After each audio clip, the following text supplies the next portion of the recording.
Hi guys, আজি মই আপোনালোকৰ মাজত এটা এনেকুৱা ইউনিক বস্তু লৈ আহিছোঁ। এইটো বস্তু আপোনালোকে এবাৰ যদি চাই মোৰ ভিডিঅ'টো তেতিয়াহ'লে নিশ্চয় আপোনালোকে এইটো বস্তু ব্যৱহাৰ কৰিবলৈ বাধ্য হ'ব। যদি আপোনালোকৰ ঘৰত সৰু বাচ্চা আছে তেতিয়াহ'লে আপোনালোকে এইটো ভিডিঅ' শেষলৈকে চাওক। ভিডিঅ'টো ভাল লাগিলে লাইক কমেণ্ট শ্বেয়াৰ কৰিব আৰু মোৰ প্ৰফাইল পেজটো আপোনালোকে ফ'ল' কৰিব। এই ইউনিক বস্তুটো মই ফাৰ্ষ্টক্ৰাইৰ পৰাই অৰ্ডাৰ কৰিলোঁ। এইটো চাওক কি ইউনিক বস্তু হয়, মই আপোনালোকৰ সন্মুখত আনবক্সিং কৰি আছোঁ।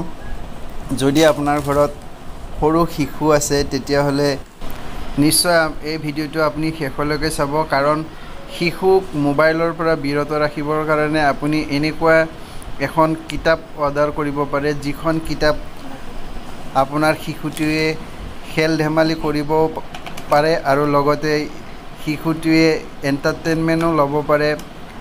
আৰু আপোনাৰ মোবাইলৰ প্ৰতি শিশুটোৱে তেতিয়া আঁতৰি থাকিব। মোবাইলৰ পৰা আঁতৰি ৰাখিবৰ কাৰণে আপুনি এই কিতাপখন অৰ্ডাৰ কৰি ল'ব পাৰে।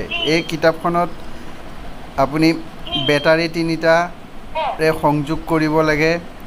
বেটাৰী 3টাৰে সংযোগ কৰাৰ পিছত ইয়াতে ছুইচ আছে, সেই ছুইচ মতে আপুনি আপোনাৰ কিতাপখনৰ এলফাবেট ৰিডিং কৰা হয় আৰু শিশুটোৱে এইখিনিক লৈ বহুত উৎফুল্লিত হয়। গতিকে আপুনি আপোনাৰ শিশুটিক মোবাইলৰ পৰা বিৰত ৰাখিবৰ কাৰণে এনেধৰণৰ কিতাপ আপুনি দিব পাৰে। গাইজ, আপোনালোকে এই ভিডিঅ'টো কেনে পালে? আৰু যদি ভিডিঅ'টো ভাল পালে তেতিয়াহ'লে মোৰ প্ৰফাইলত লাইক কমেণ্ট শ্বেয়াৰ কৰিব।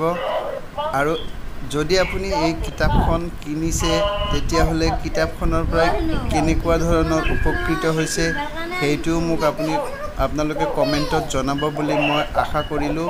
আপোনালোকে নিশ্চয় লাইক কমেণ্ট শ্বেয়াৰ কৰিব। তাৰে আশাৰে মই ভিডিঅ'টো ইমানতে সমাপ্ত কৰিছোঁ। জয় আই অসম।